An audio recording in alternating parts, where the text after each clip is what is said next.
Chef Antoine Dubois, at 55, was a culinary titan, a man whose name was synonymous with gastronomic perfection and whose demanding, almost tyrannical, presence had graced the kitchens of 3 Michelin-starred restaurants across 2 continents. His palate was legendary, capable of discerning the subtlest nuance in a sauce, the precise texture of a perfectly seared scallop, the intricate balance of a complex infusion. But beneath the veneer of success, Antoine was a man consumed by burnout and a profound creative block. The relentless pursuit of perfection had stripped cooking of its joy, transforming it into a sterile, technical exercise. He was disconnected from the natural world, sourcing ingredients globally without much thought for their origin beyond impeccable quality and exorbitant price. He despised anything unrefined, anything wild that dared to defy precise control. He had, ironically, lost his sense of taste, not literally, but the visceral, passionate joy that had once fueled his art. He believed true culinary artistry lay in absolute control, in transforming raw nature into something exquisitely cultured, far removed from its primal state. His retreat was a grudging one, a dilapidated, rustic cabin nestled deep within the Carpathian Mountains, leased for a ridiculous sum simply because it was utterly remote, promised isolation, and was rumored to be near a forest renowned for its biodiversity and rare fungi. He had envisioned weeks of solitary, monastic contemplation, perhaps a grudging rediscovery of simpler flavors. Instead, he found only discomfort. The cabin was damp, the stove temperamental, the pervasive scent of pine and damp earth clashing with his preference for sanitized, stainless steel efficiency. He, the master of presentation, found himself surrounded by chaos. It was a bleak, late autumn afternoon, the air thick with the scent of decaying leaves and impending rain, when Antoine, battling a particularly stubborn creative slump, decided on a whim to attempt to forage for rustic ingredients. He had grudgingly set out with a worn basket and a completely inadequate knowledge of the local flora, muttering critiques of the soggy path and the uncooperative undergrowth. Predictably, he got utterly lost, the dense, ancient forest quickly swallowing his feeble sense of direction. A sudden, torrential downpour erupted, turning the forest floor into a slick, treacherous morass. Slipping on a moss-covered root, he tumbled into a shallow ravine, his basket scattering its few pathetic finds. Bruised, soaked, and utterly humiliated, he lay there, cursing his folly, when a flash of unusual color caught his eye. There, nestled amongst ancient, gnarled roots, beneath a canopy of dripping ferns, was a patch of mushrooms unlike any he had ever seen. They pulsed with a faint, ethereal, bioluminescent glow, casting a soft, otherworldly light on the damp earth. A culinary holy grail, he instinctively knew, a rare variety of truffle, perhaps, or a previously undocumented species. And guarding them, nestled protectively amongst the glowing caps, was a small, unusually colored bear cub. Its fur was a rich, warm auburn, but its chest and paws were marked with splashes of creamy white and faint, almost iridescent, blue-gray, like streaks of moonlight on moss. It had bright, intelligent eyes, wide with a startling mixture of raw curiosity and an almost mischievous protectiveness. It let out a soft, questioning mrof, a sound more like a large kitten than a bear, its nose twitching delicately as it eyed Antoine, who must have looked like a bedraggled, utterly non-threatening, drowned rat. It wasn't fearful, merely assessing. Sensing no aggression from the disoriented human, Mora, as Antoine would later call her, a nod to the dark, gleaming berries she seemed particularly fond of, turned and nudged a particularly large, perfect truffle with her nose, then glanced back at Antoine, as if offering a silent invitation. Then, with a playful huff, she ambled away, leading him not to escape, but to a hidden, dry cave, a natural hollow protected by a curtain of thick vines, where a bounty of these same rare, glowing mushrooms and other aromatic herbs flourished, miraculously untouched by the storm. Antoine, against every cynical instinct he possessed, felt a slow, undeniable tremor begin in his chest, a spark of wonder he hadn't known in decades. The initial days of Mora's unexpected residency in Antoine's life were nothing short of a full-scale assault on his meticulously controlled existence. Mora was not merely orphaned, she was a whirlwind of playful chaos, an embodiment of wild, unadulterated curiosity, particularly drawn to anything new, anything edible, and, inexplicably, to Antoine's utterly inadequate attempts at rustic cooking. Antoine, whose hands were accustomed to the delicate precision of tweezers and the searing heat of a professional range, now found himself awkwardly mashing foraged berries for Mora, trying to identify edible fungi, and consulting hastily downloaded guides on his sputtering laptop, his usually rigid posture often bent at an uncomfortable angle over a steaming bowl of something he hoped wouldn't poison them both. He quickly, though reluctantly, learned to recognize Mora's incessant mrofchuff as a multi-purpose demand for food, for attention, for play, or perhaps just a general, deeply felt critical commentary on his deplorable lack of foraging skills. He began leaving out bowls of wild nuts and fruits gathered from the forest edge, observing with a mixture of exasperation and grudging fascination as Mora devoured them with astonishing gusto, leaving an inevitable, sticky trail of crumbs and adorable, often brightly colored, paw prints across his once pristine cabin floor. Antoine maintained a gruff, tooting facade, sighing dramatically at the mud Mora tracked indoors and grumbling loudly at the scattering of his few cooking utensils she managed to bat off the small, rickety kitchen shelf in her tireless, clumsy explorations. But secretly, a small, unfamiliar smile, rusty from disuse, would tug at his lips when Mora would attempt to help him clean wild greens, merely batting at them with an enormous, clumsy paw, or when she would investigate a newly delivered parcel of imported spices with intense sniffs and playful grunts, as if it held the very secrets of flavor. Mora's defining trait, beyond her persistent appetite and general noisiness, was her profound, almost theatrical, talent for foraging, or at least, an uncanny instinct for finding the most exquisite natural ingredients. Her first significant culinary gift, now fondly remembered by Antoine as the Truffle Testament, occurred on a crisp morning when Antoine, utterly frustrated by his lack of inspiration, was glumly stirring a pot of insipid porridge.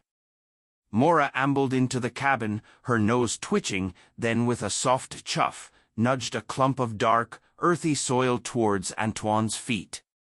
Nestled within it was a single, perfect, incredibly aromatic black truffle, a variety he knew was prohibitively rare, found only in the most pristine, undisturbed ancient forests. Antoine nearly dropped his spoon in shock, a phantom sent memory of his glory days shooting through him. He quickly grated a tiny shaving over his simple porridge. The result was a burst of flavor, a deep umami, a complexity that astonished him. He stifled a shocked gasp, then found himself laughing, a rusty but genuine sound that brought an unfamiliar lightness to his chest, a strange joy he hadn't felt in decades. Other gifts quickly followed, each more elaborate, more colorful, and more profoundly delicious than the last. A handful of glistening, iridescent berries he'd never seen before, bursting with an explosion of sweet, tart flavor.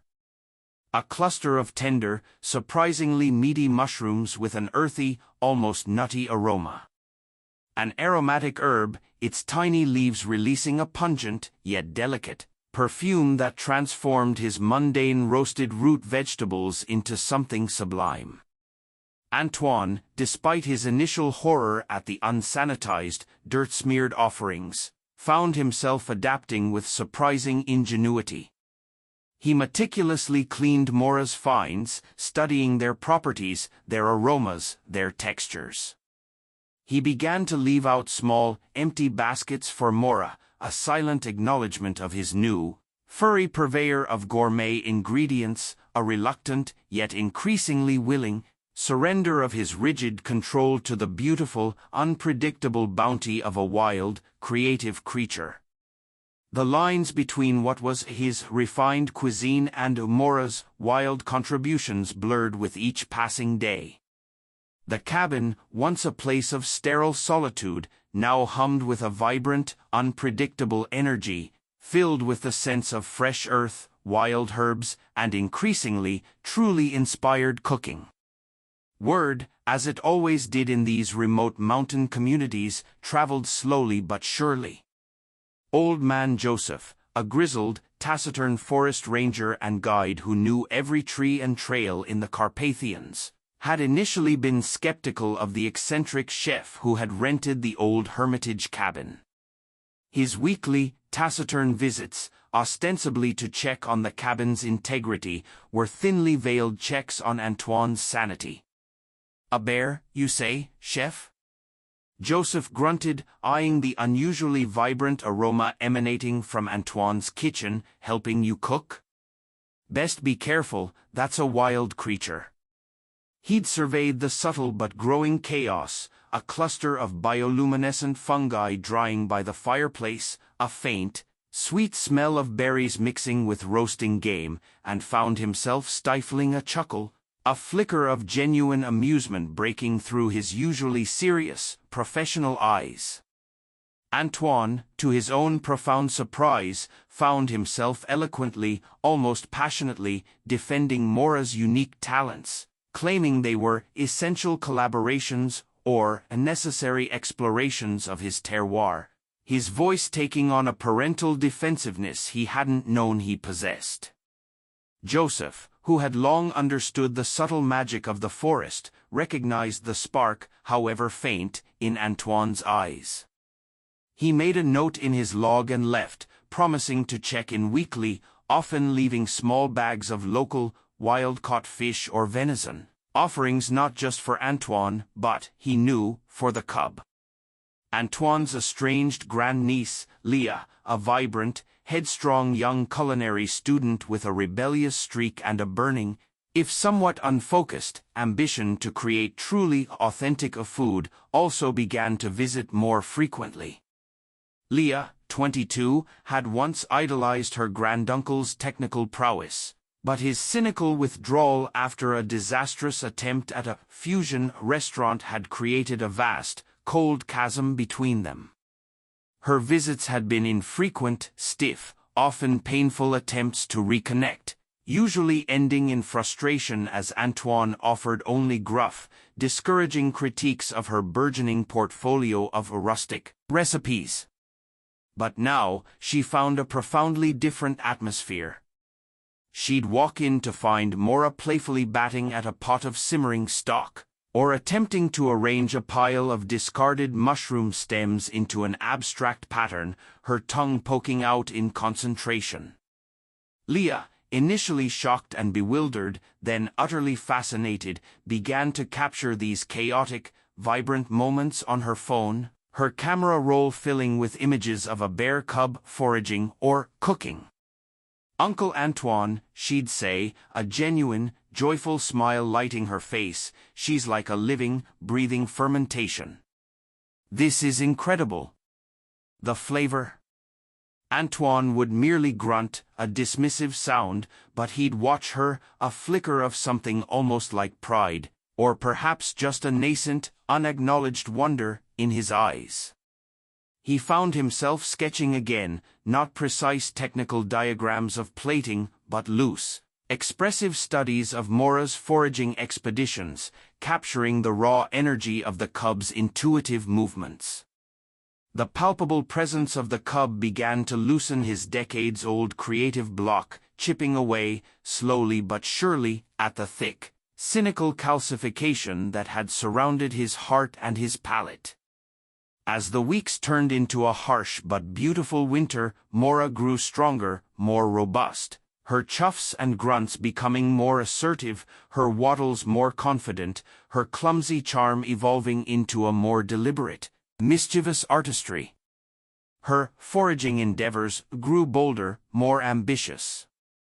She discovered the joys of frozen berries, leaving trails of luminous, transparent red prints across the snow like edible gems. She developed an almost scientific obsession with different types of bark and moss, meticulously bringing back samples for Antoine to examine, as if urging him to explore every texture and flavor the forest offered.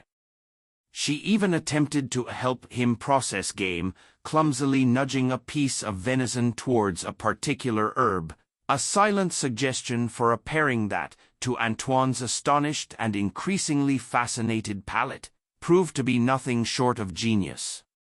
The moss and mycelium stew was a particularly memorable piece, a true testament to Mora's evolving culinary vision. Mora, having spent a long, satisfying morning in the deep, snow-covered forest, returned to the cabin with her thick fur thoroughly coated in clinging snow and vibrant green moss. Instead of merely shaking it off, she proceeded to present Antoine with a cluster of incredibly rare, subterranean fungi, unearthed with painstaking care from under a thick layer of snow, then nudged a particular type of sweet, fragrant moss with her nose, as if to say, "Combine these." Antoine, watching the scene unfold, didn't scold. He didn't even sigh. He simply grabbed his largest stew pot and, with Mora's continued guidance, created a rich, earthy, deeply comforting stew that smelled faintly of pine and damp soil, a dish unlike anything he had ever conceived in his Michelin-starred kitchens. He used his own hands to taste, eschewing spoons, the raw flavors grounding him. He found himself sketching again, not the detailed, precise whimsy of his past, but loose, expressive charcoal studies of Mora's chaotic artistry, capturing the raw energy of the cub's movements. He even confessed to Leah the long-buried story of his estrangement from his family after his parents had disapproved of his culinary path, and how his desperate need for critical control had shaped his entire adult life. The simple, non-judgmental presence of Mora and Leah's quiet, empathetic understanding helped him to finally begin processing the long-buried pain and self-recrimination, recognizing that his pursuit of perfection had been a shield. The winter was punctuated by new, more significant challenges beyond mere mischief. Mora, in her foraging zeal, once got a paw stuck in an old, hardened sap bucket that Antoine had foolishly left within reach, requiring Joseph's patient assistance to carefully free her, a moment of acute stress and genuine fear for Antoine, revealing a fierce, almost primal protectiveness he hadn't known he possessed. Another time, drawn by the vibrant hues, she accidentally ingested a small amount of non-toxic but unpleasant charcoal from Antoine's sketching supplies, leading to a few days of gentle discomfort and frequent trips outside and Antoine's frantic worrying, again, turning to Joseph for guidance and reassurance. These incidents, far from deterring Antoine, only deepened his bond with Mora, revealing a fierce, almost parental love that transcended even his long-held grief for his disconnected life. He found himself rearranging his cabin to prioritize Mora's safety, not just his own convenience. Leah's visits became not just frequent, but truly essential. The strained awkwardness between granduncle and grandniece had completely vanished. She wasn't just observing Mora, she was learning from her uninhibited joy in creation, her magnificent disregard for rules, her fearless exploration of flavor. She saw the profound, almost miraculous change in her granduncle, the way his eyes, once dull, now twinkled with a renewed light, the way his hands, once stiff and hesitant, now moved with a new fluidity as he sketched Mora's antics. She witnessed Antoine talking to Mora, recounting passages from his old recipe books, or murmuring critiques of Mora's latest, foraging installations with an almost paternal pride. Leah, in turn, found her own culinary voice, abandoning her rigid academic training for looser, more intuitive forms, inspired by Mora's freeform expression. She helped Antoine organize the growing collection of foraged ingredients, turning his chaotic cabin into a functional, vibrant, culinary haven, a place of shared creation. The local community, initially bewildered, slowly became fascinated. The regional newspaper, a small, weekly paper, ran a quirky story titled, "Michelin-starred chef finds new muse in unexpected furry forager," complete with Leah's grainy photos of Mora. While most respected Antoine's privacy, a few overzealous individuals tried to approach the cabin, hoping for a glimpse of the gourmet bear. This forced Antoine to become fiercely protective, installing "no trespassing" signs and occasionally shooing away unwelcome visitors with a surprising, newfound vehemence. This external pressure, while annoying, solidified his resolve to protect Mora, even from the well-meaning but ignorant public. As early spring painted the Carpathians in the first delicate greens and budding blossoms, Mora, now a sturdy juvenile, was nearly as tall as Antoine when standing on her hind legs. Her wild instincts were becoming undeniably pronounced. She spent long stretches gazing out the windows, her powerful nose twitching at distant scents of wild game, fresh spring growth, and other bears emerging from hibernation. Her gifts began to incorporate more wild, less directly edible elements, though she still cherished a good wild berry. She would rearrange fallen pine cones into intricate, fleeting patterns near the cabin, or rub aromatic tree sap onto bark to create shimmering, abstract designs. She spent more time exploring the perimeter of the cabin, venturing further into the bordering woods. The inevitable, heartbreaking conversation with Joseph arrived one crisp, early spring afternoon.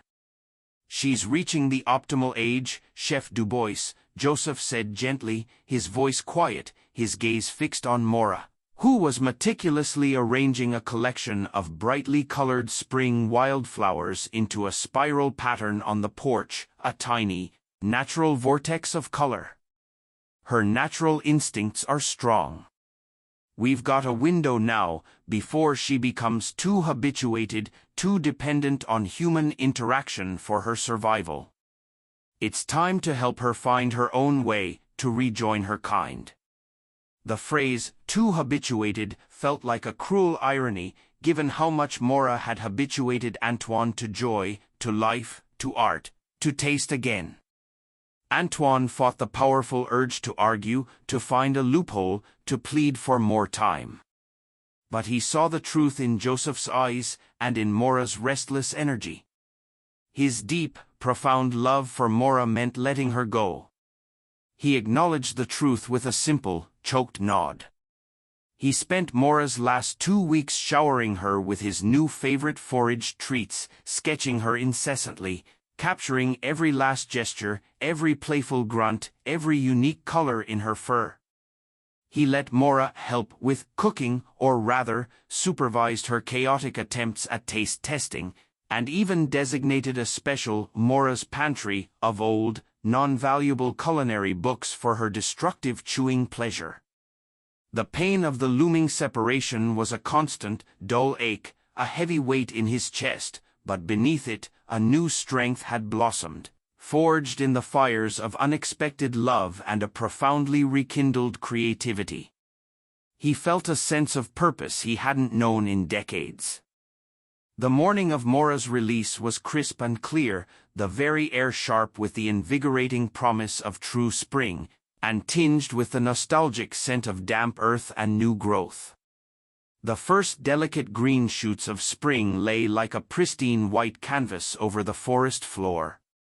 Joseph arrived before true dawn, his heavy-duty park truck equipped with a large, specially designed carrier for transporting wildlife. Antoine, his heart a raw, open wound, carried a large, overflowing basket filled with Mora's favorite wild treats, extra sweet berries, plump nuts he'd meticulously shelled, and even a small, jam-smeared piece of his own homemade sourdough bread, a final, nostalgic nod to her first, famous act of culinary rebellion.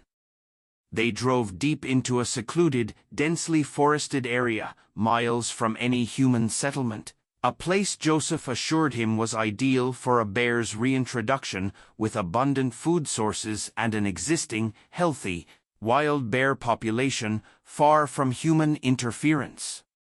Antoine knelt on the damp forest floor, the chill seeping into his bones, his hands trembling slightly as he unlatched the carrier and opened the basket.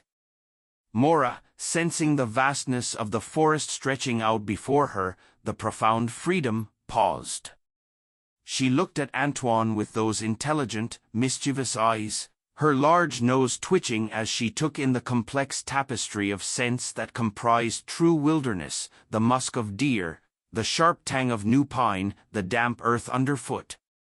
She took a tentative bite of the jam bread, savoring the sweetness, then looked back at Antoine one last time with a soft, questioning "Mrumph" that tugged at Antoine's very soul, a silent farewell. "Be safe, my dear Mora," Antoine whispered, stroking her thick, healthy fur one last time, his voice thick with unaccustomed emotion, tears blurring his vision. "Be wild. Be free. Find your own recipes out here. Let your spirit soar." Mora finished the bread, licked her muzzle with a final, deeply contented "Mrumph," then, with a surprising burst of speed that belied her stocky form, ambled into the trees, her body melting into the shadows of the dense undergrowth as gracefully as a phantom. She didn't look back.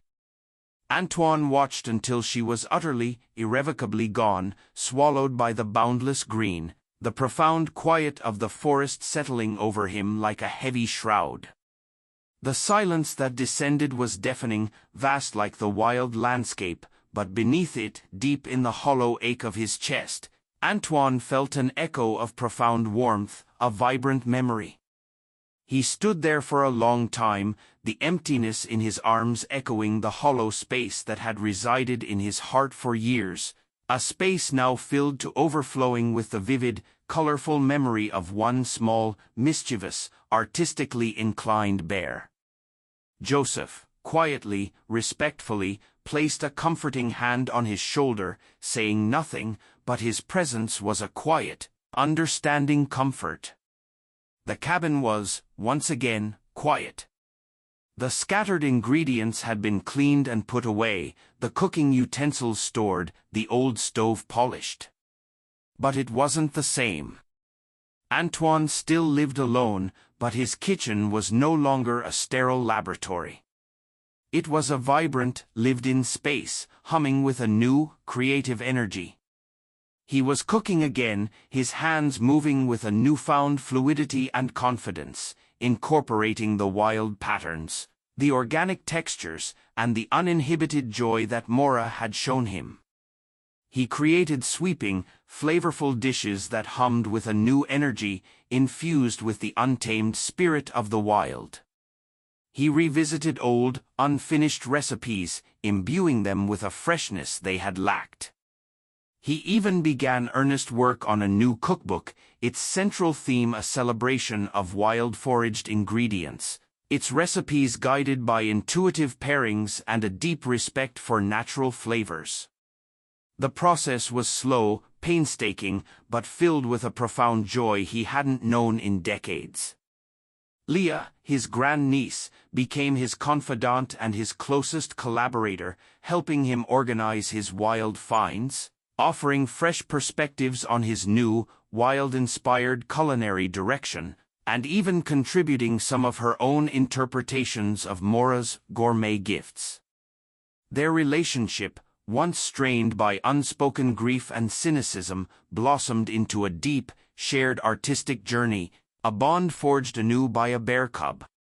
His bitterness, once a constant companion, softened, replaced by a quiet, pervasive joy. He found himself spending hours in the forest, not just observing as a detached chef, but truly seeing the patterns in nature, the vibrant colors of moss on bark, the intricate designs of fallen leaves, the swirling currents in a stream. He saw Mora's influence everywhere, a living, breathing pantry. And sometimes, hidden amongst the ancient trees, deep in the untouched parts of the forest, he would find small, inexplicable gifts, a perfectly preserved, rare mushroom on a smooth rock, a unique, almost painterly arrangement of aromatic herbs on a mossy log, or even a cluster of glistening, exotic berries, arranged with a deliberate, artistic touch.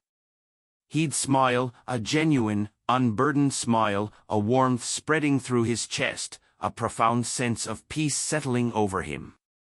He knew. He knew Mora was out there, still foraging, still bringing flavor and wonder to the world, leaving her own unique mark on the vast, wild recipe of nature. Antoine returned to the culinary world, not as the arrogant Chef Dubois, but as a changed man. He opened a new type of restaurant, the Wild Palate, or a culinary school focused on sustainable, wild-foraged ingredients, emphasizing harmony with nature and celebrating raw, authentic flavors. His food became legendary for its soul and connection to the earth, earning a new kind of respect from critics and diners alike. He occasionally found small, unique gifts from the forest, a rare mushroom, a perfectly shaped berry, near his cabin, a subtle reminder of Mora's lingering presence and the wild wisdom that forever changed his art and his life. His past burnout and lost joy were not erased, but integrated into a newfound strength and wisdom. He understood now that true culinary art, like true magic, wasn't about control or critical success, but about uninhibited creation, about embracing the wild, beautiful chaos of life, and about the profound, unexpected connections that flavor our world in the most exquisite hues. The shadows of his past had receded, replaced by the vibrant, echoing presence of the wild, and the indelible paw prints that an artistic bear cub had left, not just on his pantry, but irrevocably, beautifully, on his soul.